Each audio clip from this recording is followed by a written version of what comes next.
Welcome. Thank you for joining this webinar all about SBRT or SABR treatments using SGRT, the third in this series. As I said in the first of our series, my name is Josh Naylor and I'm a physicist at University Hospitals Dorset. I had the pleasure of chairing the European SGRT meeting back in December, held in London. And these webinars are a great opportunity to see some of the presentations from that conference that were not live streamed at the time. We have CE credit approval for today's webinar, and details of how to obtain those credits is displayed within the slides.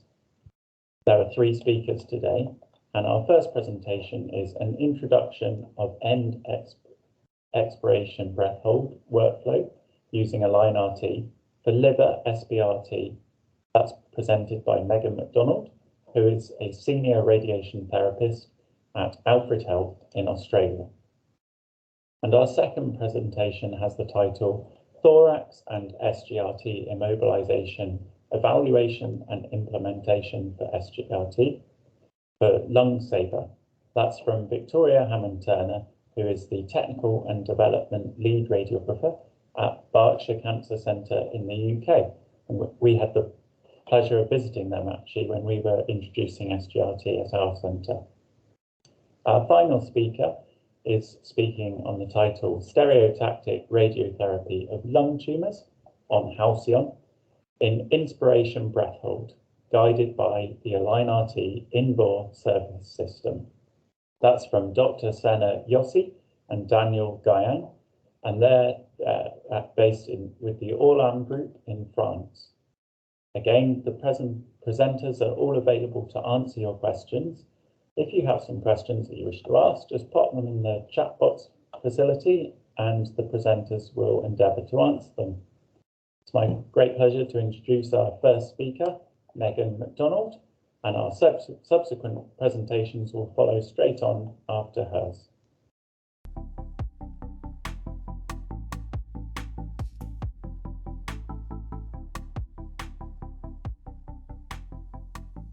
Hi everyone, my name is Megan. I'm a radiation therapist from Melbourne, Australia.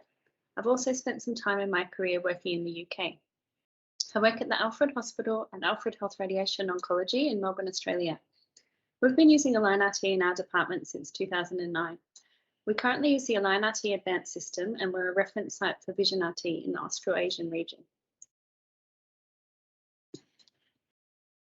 Today I'm here to present to you on our department's experience with introducing an end expiration breath hold workflow using AlignRT as a surface guidance system for liver stereotactic body radiotherapy. We know that SBRT is currently used widely for primary liver cancer and liver metastases as an effective treatment for local control. Using liver SBRT is limited, however, by liver and OAR toxicities. These graphs are from a journal article by Moyed et al. The upper graph shows the correlation between increasing mean liver dose and increasing grade 3 liver enzyme toxicity. And the below graph shows that grade 3 or above general GI toxicity is a function of the prescribed physical dose to the target. Another main limitation of liver SBRT is the motion of the liver. Liver tumours are highly susceptible to respiratory-induced motion, with reports of movement in the range of 5 to 50 millimeters craniocaudally during free breathing. Here you can see a 4D CT of a liver patient. The range of motion of the liver is 2.2 centimeters in the supine direction. You can also note that the quality of the CT is affected by the motion of the liver. Motion management for liver tumours is complex and an emergent and developing field. Around the world, there are different strategies to deal with motion management and no clear-cut gold standard. Here you can see the vast variety of systems and techniques in use around the world. The standard of care in our department has traditionally been a free-breathing 4D CT, an ITB with PTV expansion, and daily cone-beam CT matching with or without a fiducial marker. This is a short review of 10 liver patients treated at the Alfred using a 4D CT approach. They are all liver metastases patients with a range of supine liver dome motion from 0.7 centimeters to 2.5 centimeters, subsequently resulting in a larger PTV to account for motion. This is a graph from a journal article by Gargett et al. Showing the dose escalation possible whilst adhering to OAR tolerances. So why do we do breath hold? It reduces the size of the PTV, it reduces dose to OARs, it enables dose escalation for SBRT, immobilizes target anatomy, improves image quality for target delineation and cone beam CT, and it means that we can treat patients who would otherwise have been unsuitable for SBRT due to normal tissue toxicity. So why not DIBH? In our department, we have experience in treating lung and breast patients with DIBH. However, liver treatments need to have different considerations due to the range of motions generally found and the abdominal position of the tumour. This is a patient from the Alfred that we attempted DIBH on using AlignRT. The region of interest was placed on the chest, and we found that although the patient was achieving their breath hold surface consistently, as you can see in the top image, it wasn't correlating to their internal liver dome position, as you can see in the bottom image. The surface was therefore not a good surrogate for liver dome position. This particular patient ended up being rescanned and replanned with a 4D CT and ITV approach. We now know that EEBH for liver is used more commonly worldwide and is widely accepted as being more reproducible than DIBH for liver patients. So what exactly is expiration breath hold? When people are in relaxed free breathing, they naturally spend the most time in the expiration phase of the breathing cycle. EEBH is reproducible and representative of the liver's most common position during free breathing. Instead of being a deep breath out, it's just a natural endpoint of the breath. After trialling DIBH in a couple of different liver patients and not having success, we started to look for EEBH alternatives.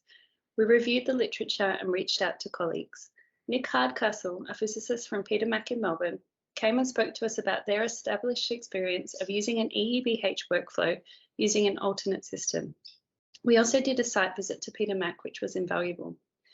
As our department doesn't have this system, the question was raised, could we develop an EEBH workflow in our department using the AlignRT surface guidance system?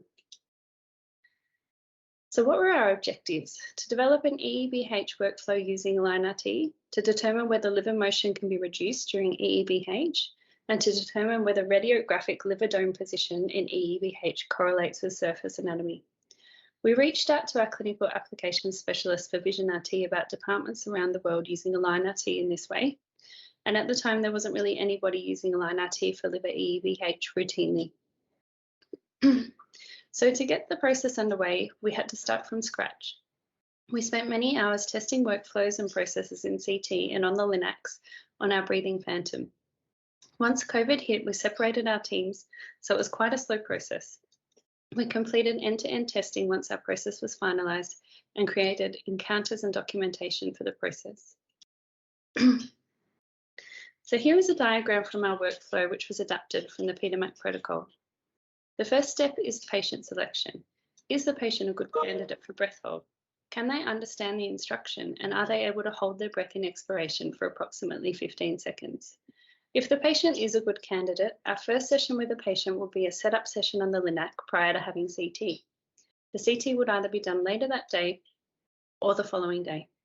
On the Linac, we would create the back bag and coach the patient in free breathing using AlignRT. Once we were confident that the patient was breathing to the same expiration point, we would take 5 AP fluoroscopy images in breath hold. If the liver position is consistent within 2 millimeters, we would proceed with an EEBH CT. If the liver position was consistent to between 3 and 5 millimeters, we would have a discussion with the radiation oncologist. They might accept the variation and potentially increase their PTV margins to account for the motion or decide to either try abdominal compression or 4D CT. If the liver position is inconsistent by more than 5 millimeters, or if the patient is not a good candidate for breath hold, then we would move to abdominal compression or 4D CT. Here is an example care path of the workflow. Prior to the setup session, we input an EEBH mock-up plan in ARIA with a phantom to allow us to export to AlignRT and use fluoroscopy for that particular patient. We then move to the setup session and then the CT. So in the mock-up session, we like to evaluate the movement of the liver dome or fiducial marker, assess whether the patient can maintain repeated expiration breath holds, assess whether the external SGRT surface correlates to reproducible internal anatomy, i.e. the liver dome, and assess whether the AlignRT signal is maintained as the gantry moves around the patient. A gated image in free breathing is taken and an expiration point picked to practice breath holds. When the patient's comfortable, we instruct the patient to breathe in, breathe out, and hold. This may take coaching and a few attempts to ascertain what works best for the patient. We aim for the patients to hold their breath with their abdominal muscles relaxed. We use a magnitude window to assess the patient's breathing curve and ability to hold the breath in the same position with a threshold window.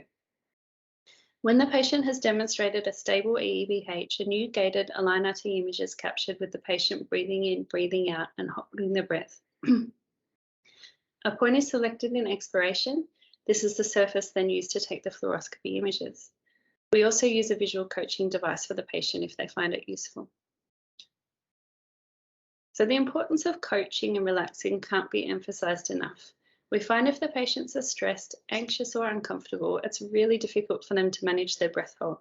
We educate the patient on the purpose of the setup session, the rationale of using breath hold, and provide clear instructions on how to best achieve an end expiration breath hold. It's imperative that the patient is relaxed for EEBH, as this will keep the patient in expiration breath hold for longer periods of time. We ensure the patient is comfortable and warm and play relaxing music. We also encourage an arms down position in a back bag, as the treatment can be lengthy and the patients are more comfortable in this position. The graph above shows the difference in respiratory patterns from the same patient a few minutes apart. In the top pattern, the patient is calm and relaxed. The bottom pattern is an example of an irregular breathing pattern. So once we have coached the patients and set up our AlignRT surface, we proceed to fluoroscopy. We move to an approximate isocenter position and first take a fluoroscopy in free breathing.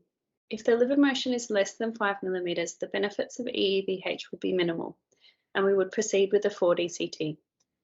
After the free breathing fluoroscopy, the patient is instructed through the microphone to breathe in, breathe out, and hold. The RTs will monitor using AlignRT, and the patients will be guided by the visual coaching device. Once the patient is in breath hold, a 10-second AP fluoroscopy image will be taken. This process is repeated 5 times. The fluoroscopy images are then assessed using a grid and a digital ruler. We measure from the same point on the graticule to the dome of the liver or fiducial marker. These are some fluoroscopy images of a patient of ours, and you can see the variation is 0.2 of a millimeter between the images. The next session is the CT. Here we capture a surface in free breathing and assign a respiratory tracking patch at approximately 5 centimeters into tibial ziphy. We then again practice breath holds and create a threshold of the expiration point to check for reproducibility. We then proceed with the scan whilst checking that the patient is within the threshold for the scan. A free breathing scan is also done. In terms of planning considerations, we will fuse our CT based on the doctor's request, either to an MRI, PET, or diagnostic CT. It's important when doing the fusions to look at whether the fused image was taken in inspiration or expiration breath hold and take care when matching. We use VMAT with 2 partial arcs and 6x-FFF beams. The FFF aids in reducing the time the patient needs to spend in breath hold. Isocenter placement is important, and we need to ensure the liver dome is able to be visualized with cone beam CT. We use a SABR prescription and volume normalized to the 80% isodose line. All relevant organs at risk are contoured based on the SABR common trial guidelines. If the lesion's in proximity to the stomach, we will also ask the patient to fast for CT and treatment. So once we get to treatment, we first set the patient up in free breathing. You can see in the top 2 images the differences in region of interest used for the free breathing and the end expiration breath hold surface. For the end expiration region of interest, we focus more on the abdomen and extend to approximately half AP on either side. The real-time coaching device is used.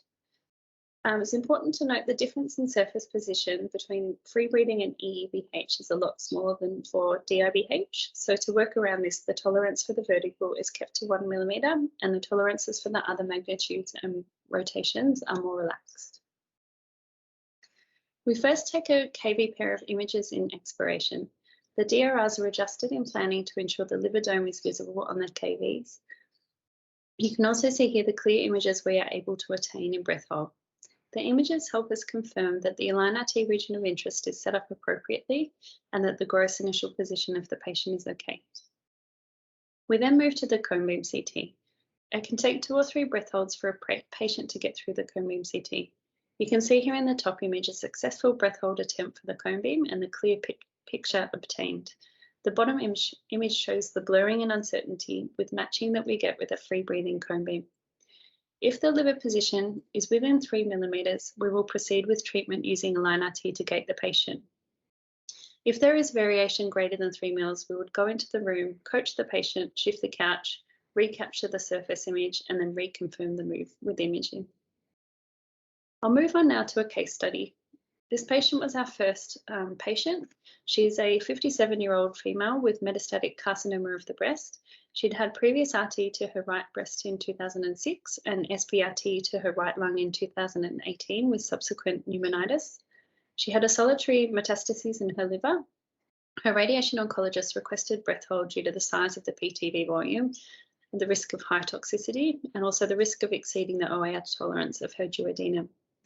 We were concerned with how she would go with the breath hold considering her pneumonitis, and she also had a broken rib at the time of treatment. With encouragement and coaching, she did really well, and her fluoroscopies were all within 2 millimeters. She did well at CT and treatment also. In follow-up, she's doing well with no adverse reactions to the treatment, and her disease has resolved, so that's fantastic. This is patient 2. This patient had a vesicoil marker inserted into his liver as requested by the oncologist to aid with image matching. You can see here his fluoroscopies. We compared the coil position as well as the liver dome. Between these 2 images, the coil and the dome were consistent and varied by 1 millimeter from each other. This patient proceeded with an EEBH CT, but unfortunately didn't progress to treatment as more widespread disease was found. Patient 3 was a 71-year-old male. He was a mesothelioma patient. His lungs were badly damaged, and as we discovered at the mock-up session, his right lung wasn't functioning at all. As there was less than 0.5 centimeters supermotion of the dome of the liver and free breathing, we proceeded with a 4D CT workflow. It's unusual that a patient's liver would move less than 0.5 centimeters, but this was a good lesson for us in why we take a free breathing fluoroscopy at the start of the session. It was also a good lesson in the importance of patient selection for this technique. He did surprisingly well in the setup session, however, from an AlignRT perspective. So in summary, the first patient completed their EEBH treatment at the Alfred in July 2021. Their PTV volume was reduced by 22.1% using EEBH. We can conclude that in suitable patients, AlignRT can be used to deliver SBRT in EEBH. Reduced liver motion allows a smaller PTV size to be treated with less toxicity to the liver. Unfortunately, after the excitement and success of the first 2 patients, we haven't had any further liver patients come through the department. However, we're confident now in our process to be able to treat the next patient that does come through. In terms of future directions, we'd like to explore the benefits of rolling this technique out to other sites. For example, lower load lung patients in proximity to the liver, where a DIVH surface isn't always a good surrogate for tumour position.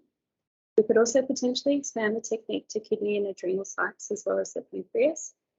We've recently joined the master plan trial, which is an SBRT pancreas trial that requires breath hold for treatment. We can expand the use of our abdominal compression belt. As technology advances, we have the potential to do breath hold in conjunction with gating software or real-time tracking. We will also look at prospective data collection as these patients come through for future use. So that's it from me. I'd like to give a huge thank you to my colleagues. This project was a big team undertaking, and I'm grateful for the team's support.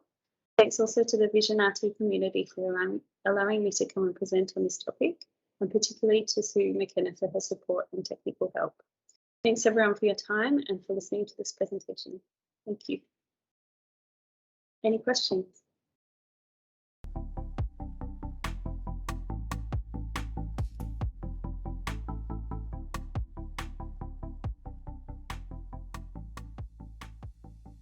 Okay, so I'm the technical development lead at the Royal Berkshire, which is in Reading. Setting the scene, we've got 3 AlignRT systems, but we're not lucky enough to have advanced, so we're on 5.1, and we also have an offline workstation, all which were purchased with charitable funding. We are situated over 2 clinical sites in Reading and in Bracknell, and AlignRT was implemented in May 2019 in Reading, and once our new LINAC was commissioned and online in January 2020 in Bracknell. Our first tattoo-less free-breathing breast was in June 2020, smack bang in the middle of our COVID pandemic, and we then moved to DIBH tattoo-less in October later that year. We are now tattoo-less above the waist, including SABR. So when I was looking at compiling this presentation, I had to think back to when our preparation for lung SABR started. And I'm probably thinking it was probably the middle of 2019. Couldn't really be sure. But we obviously already had our SGRT working group, and so we set up a SABR working group as well. And then we knew that we had the NHSE deadline for lung SABR of March the 31st. We were assigned our SABR mentors, which were our primary was Birmingham, because they have Electa, and we're an Electa site, and our secondary was Oxford because of Eclipse. And we knew we had some challenges ahead. We're going to have to look at our immobilization. We needed to work out how SGRT was going to fit into this, because I was absolutely adamant it would be.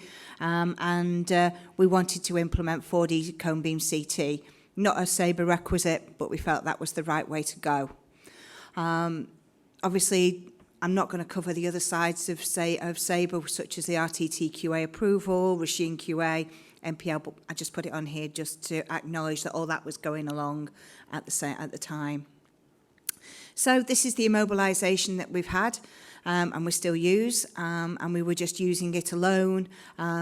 And we've got a wealth of data in that time period. It's the Civco extended wingboard, and you can either use, for those that are not familiar with it, you can either use the T-grip, which is up in the top left, or you can use a U-grip, which is in the bottom picture, with or without firm neck rests or the Silverman. So we use various VAT bags, small, medium, large, extra large, tiny, didn't particularly work. We used the T-grip, we used the U-grip, we used no grip. We used Silverman headrests, we used plain scoops. We embedded them in the VAT bag, we didn't embed them in the VAT bag. We were doing all sorts. And we ended up with having 7 years data to review. And this is what we got.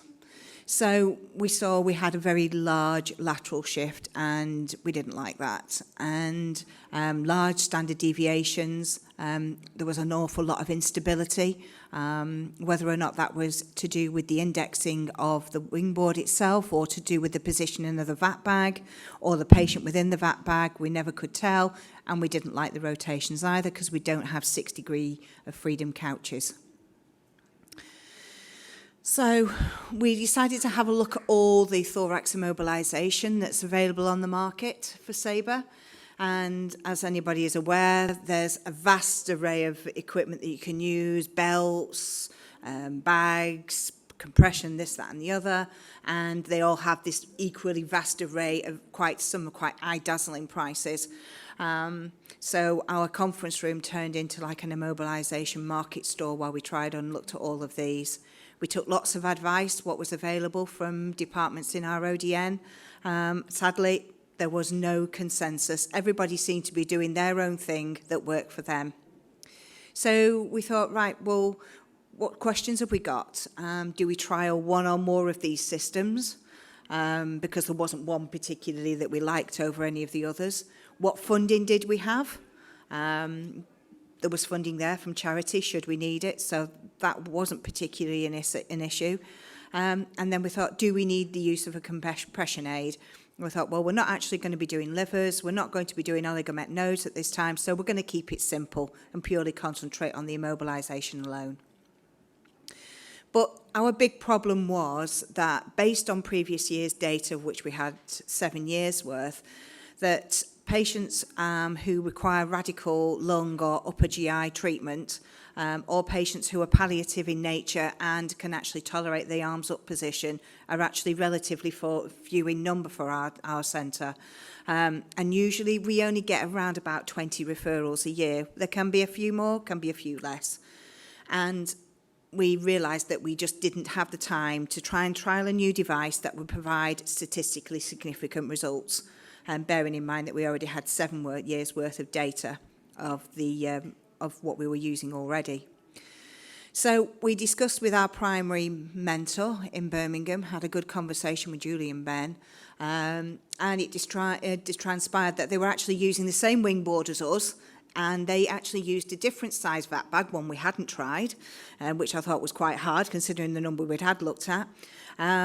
So we're like, well, yeah, okay, great, we'll give this a go. But then, of course, you can't visit, you can't see how they do it, so what are you going to have to do? Think outside the box, WhatsApp. So great WhatsApp VAT bag forming session, and then we took we had lots of photos sent through to us. So we had a go. We had did 3 or 4 trial VAT bags on the usual radiographer model. We already had a 50 centimetre left-right mandatory value because we knew we would have XVI collisions, especially when you're doing your 3D cone beam and you're doing a full 360 rotation. So we thought, well, we don't want to extend over that, but we might have a little bit more latitude because we're doing 4D cone beam and that's only unilateral, and but you've still got the issues with your panel. So, yeah, we'd made a few, found out that XVI collision was actually still a major thing, so it was going to have to be that we had to limit it.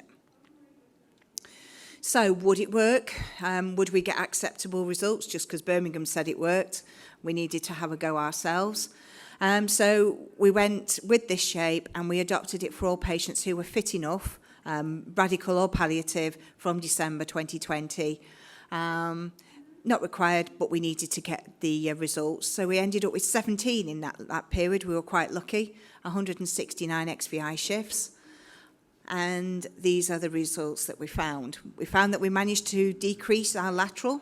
Rotations didn't particularly improve, but we had to accept that. But for some reason, our standard deviation on the vertical went up, and I asked the last group and nobody could come up with any solutions, and so I'm asking all you guys as well, catch me later if you can give me any idea why you think that happened. We know we've looked back at everything. There are not many major outliers, but we don't know why. So, okay, we're here for SGRT, enough about immobilization. So in May 2019, we implemented SGRT across the board. We didn't just pick breasts. We went across and we had a couple of thoraxes on treatment at the time. We varied our ROIs considerably. We used lots of examples from conferences and presentations. We used the flip book. We decided that we'd actually go down the route of using an ROI that was very patient-specific, and that more than likely it would be male versus female, and go down, what topography the patient has.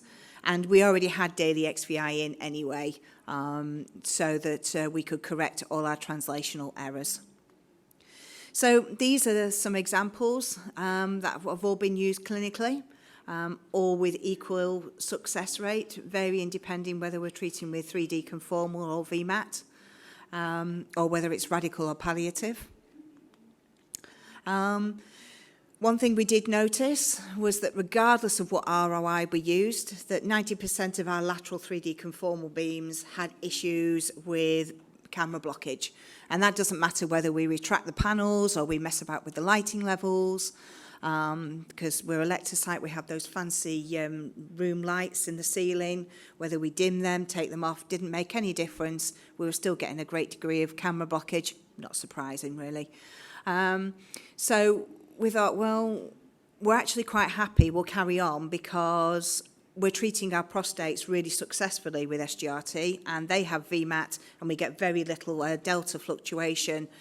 So we thought, as we're going to be treating our SABRs with VMAT, that should be quite promising. So, what sort of ROI? We decided we made we didn't want to go down one particular one. We were going to keep it patient-specific and monitor our deltas and see how we went.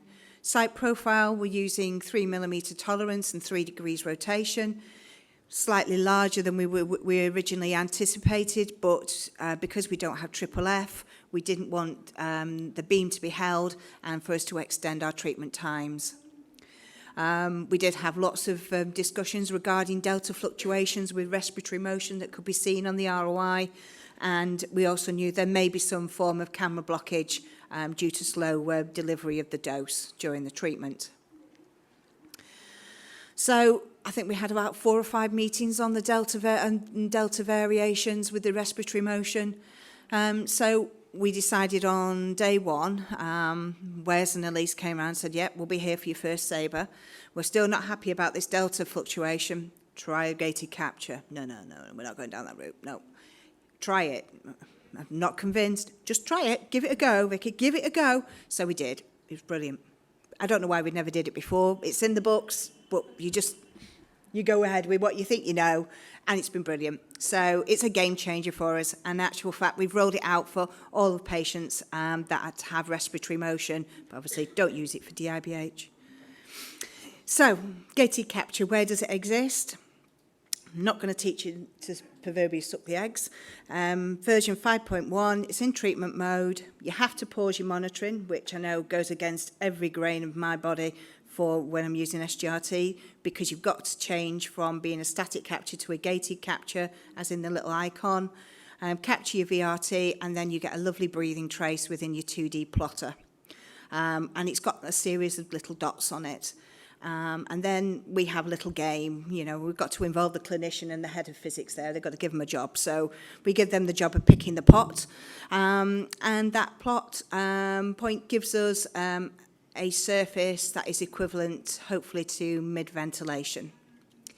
So if they choose the point correctly, they get a mark on our tally chart, and the deltas sit nicely on the 0 line during the VMAT rotation.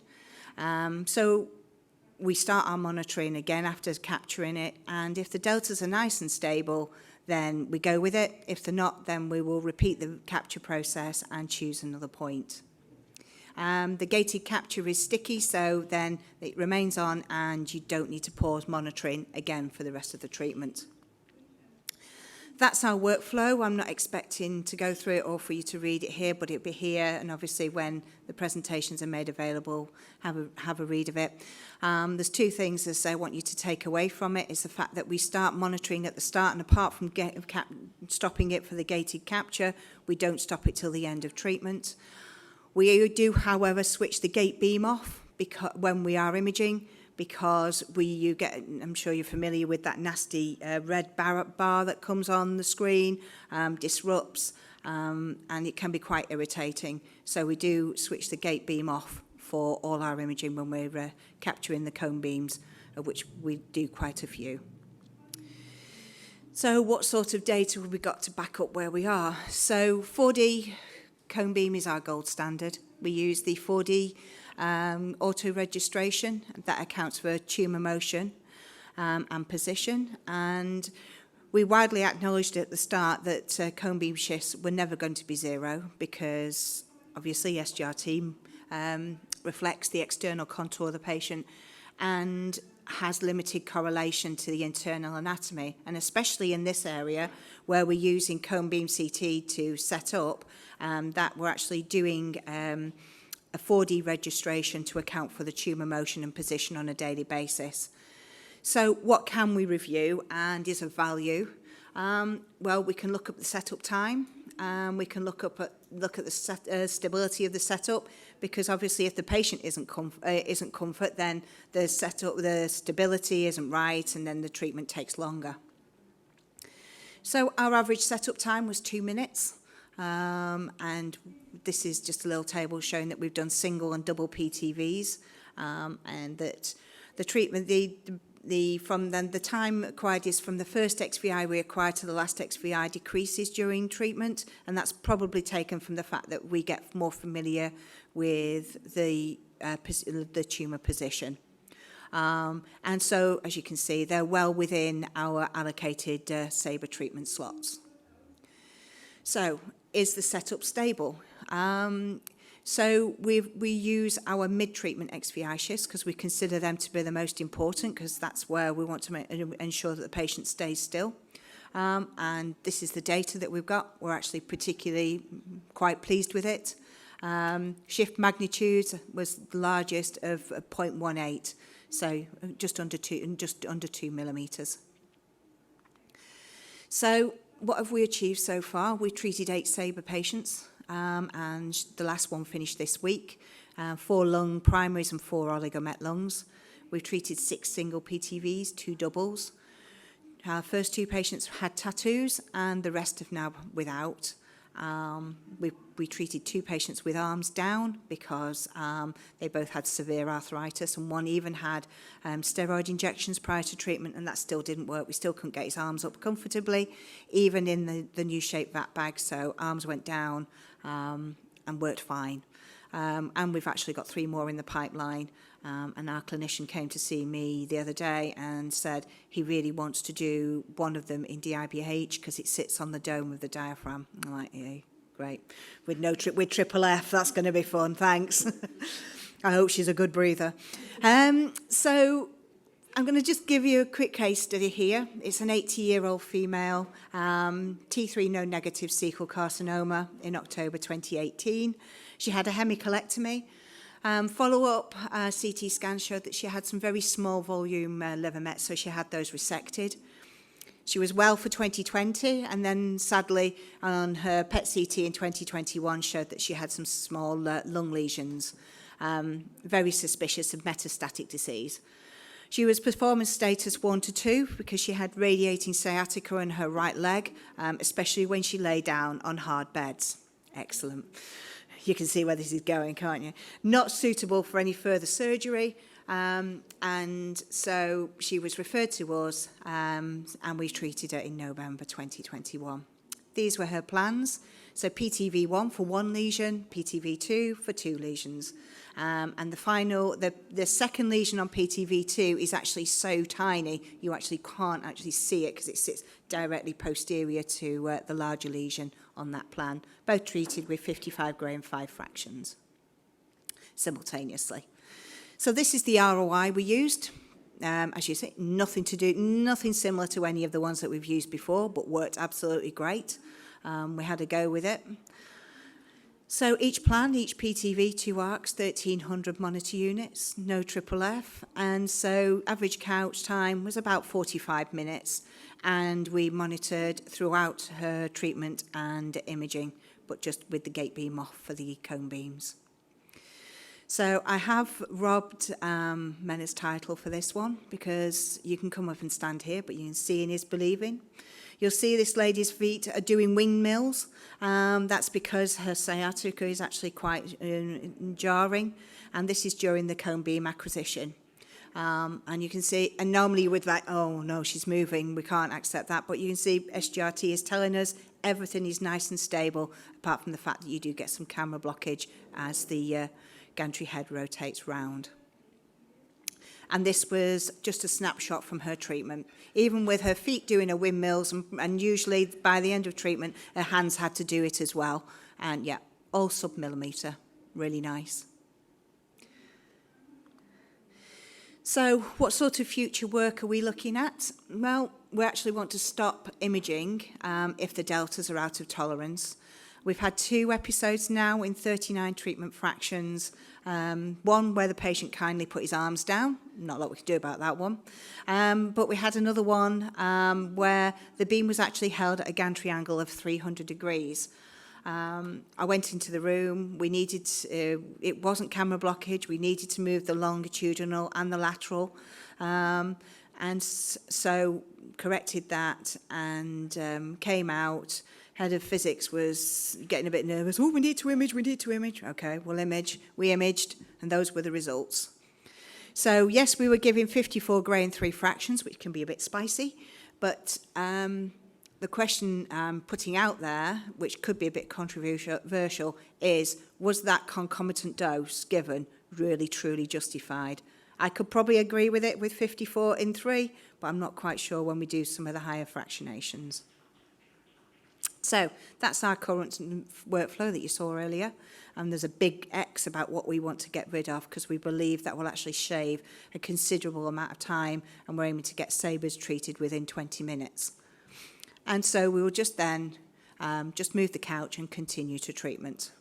But we've got a little bit of work to get that point. So we're hoping to have Triple F commissioned on our Linacs this year. But, well, it's going to be next year now. EEBH, we was going to wait till Triple F came in, but it looks like that could be pushed up the calendar somewhat, because we've not only realised that it's not only the inferior tumours that actually move.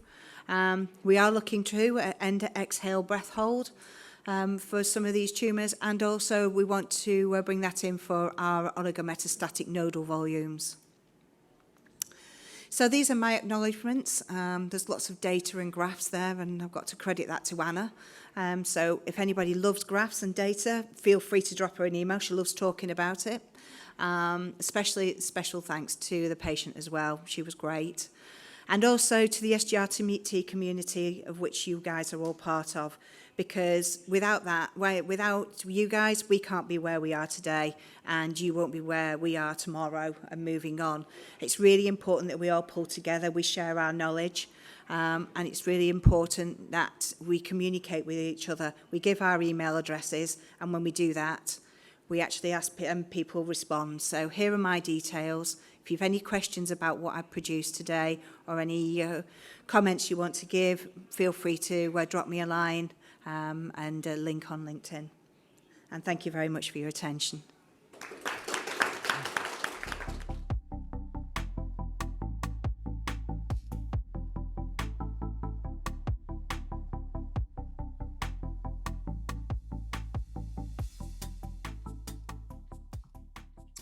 So, hello everybody, thank you for your invitation at this Congress. We would like to present you our first results using SBRT in deep inspiration breath hold guided by SGRT for treating lung tumors on Halcyon V2.0. We have no conflict of interest for this study.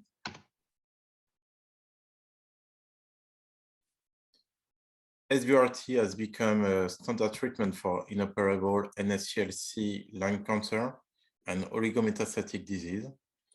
As you know, SBRT allows to deliver highly conformational dose over few fractions, 1 to 8 fractions usually, with a sharp dose gradient on lung tumor.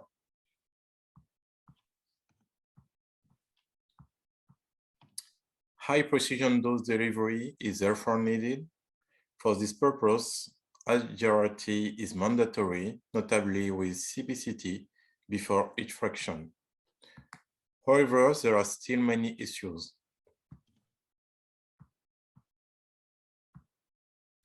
Lung tumors are by nature mobile and can be very mobile depending on the topography.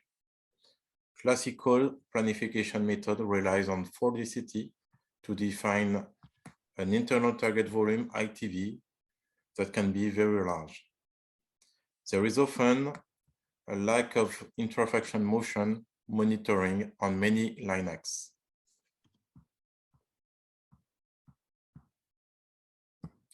Other issues could be the proximity of organs at risk or the need to limit lung irradiated volume.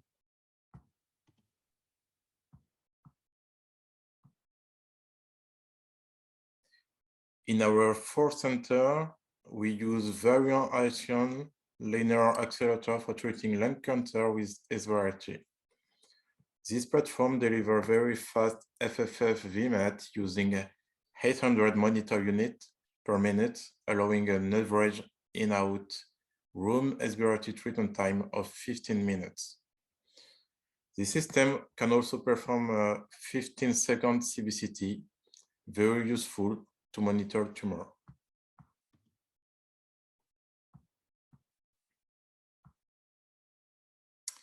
So to illustrate the use of deep inspiration breath hold SBRT guided by SGRT, we took the clinical case of a 85-year-old patient with a past history of stented ischemic disease heart,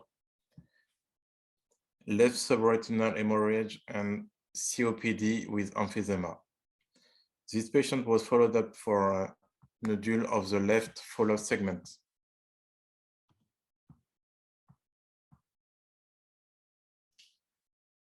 He had a PET CT showing a progression of the nodule of the left follow segment and the appearance of a second nodule of the lower lobe of the left lung.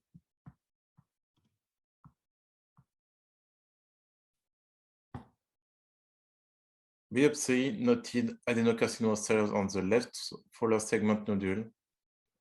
A second biopsy was performed on the second nodule but was missed.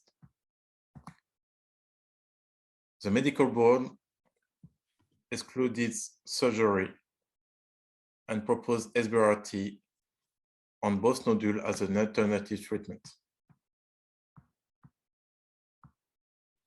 Until now, we use 4D-CT method with ITV to perform lung SBRT on Halcyon. As you can see on this simulation CT, a major drawback of this method is a large ITV definition for mobile tumor of the middle and lower lobe of lung, especially if you want to treat both contiguous tumors, like in this example.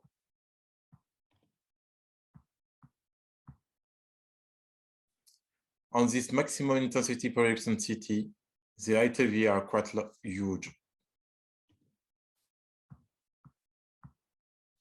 and will lead to a high volume of irradiated lung.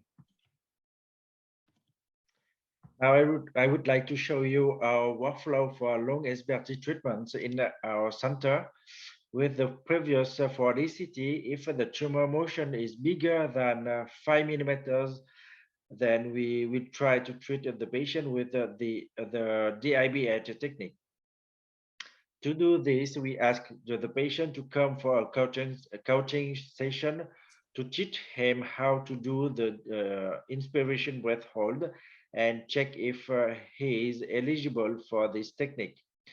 That is to say that he manages to make repeatable, stable, and reproducible breaths. Regarding the positioning, we use the arm and foot rest only.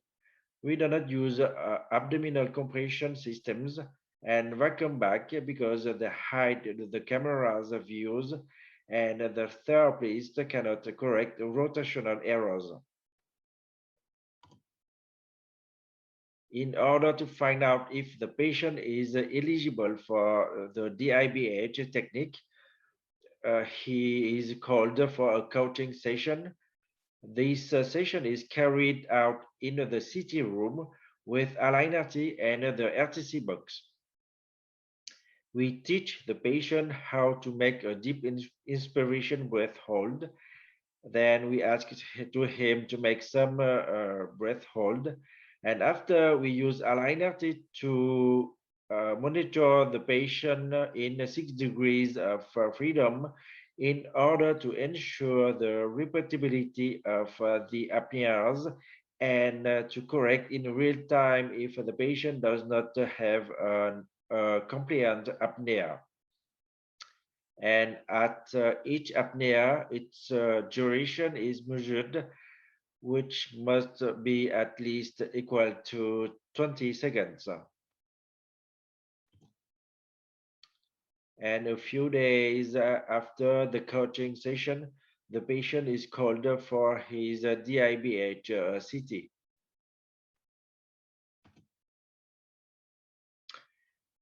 As you can get here, the EEBH CT makes it possible to separate the two targets with a gap of 2 centimeters and dramatically reduce the PTV's volumes.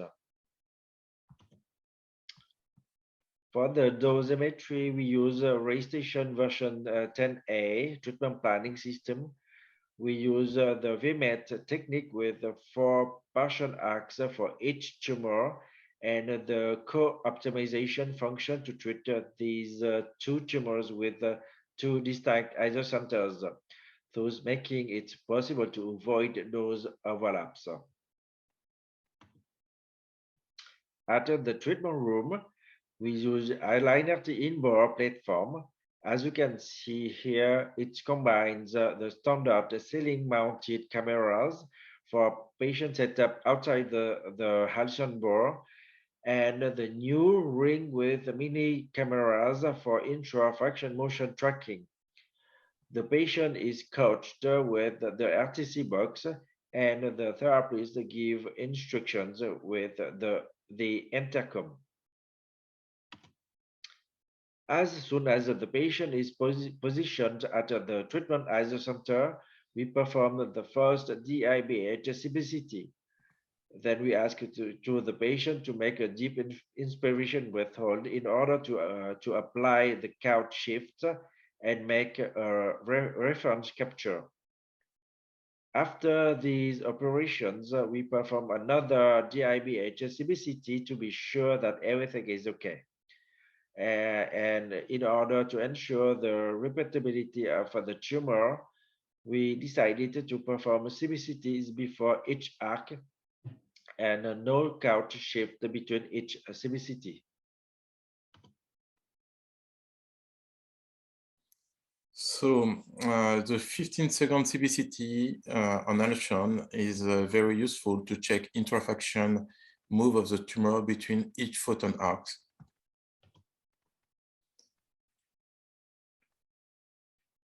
As you can see on this video, tumor moves are very low. Intrafraction move of the tumor on the left video for 1 session. And as you can see on all the 5 sessions, intrafraction move are very, very low.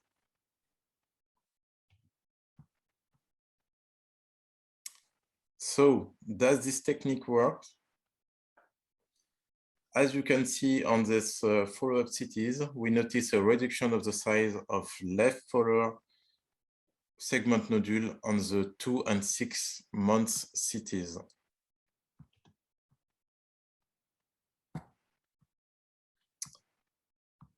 For the second nodule of the lower lobe of the left lung, we notice a stability, so maybe this nodule was inflammatory. It was not biopsied. So what are the pros and cons for each technique? For the 4DCT SBRT, treatment time is shorter, but the cons are large ITV definition for mobile tumor, and there are also interpolated effects for VMET. For DIBH SBRT using SGRT, we notice a small PTV and better protection of organs at risk. The cons are patient eligibility and a much longer treatment time.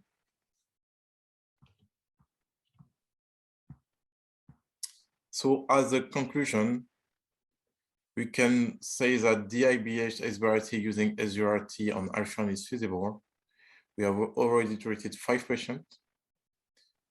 We notice a high correlation and reproducibility between CBCT and breast hold. SGRT facilitates the implementation of the DIBH technique even for lung cancer patients. A major drawback is the selection of the patient. All patients are not eligible for this technique. So thank you for your attention.